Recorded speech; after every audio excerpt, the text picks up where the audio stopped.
Then Jesus left the Pharisees and went in the boat to the other side of the lake. His followers had only one loaf of bread with them in the boat.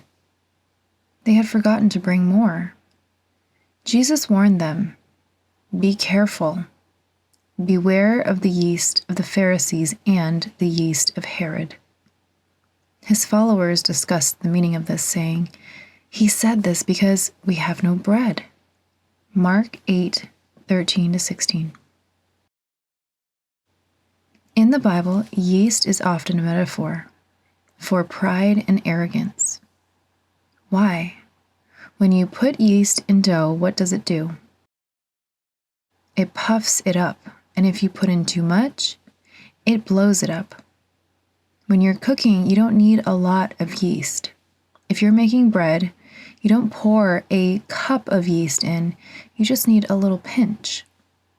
Just like yeast, you don't have to have a lot of pride for it to take over quickly and get you in all kinds of problems. Recently, my wife, Kay, and I had what you might call an argument. We call it a love match.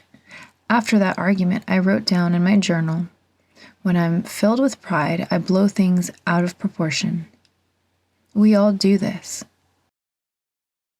When you're filled with pride, you blow things out of proportion. All of a sudden, little things get you really upset. Whenever that happens, you know you're dealing with pride. Wherever you find conflict anywhere in the world, pride is always involved. When you're filled with pride, when you have the yeast of the Pharisees, guess what?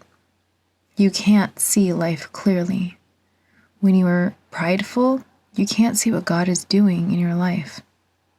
God wants you to beware the yeast of the Pharisees so that you can more closely follow Him and understand how He is working a miracle in your life.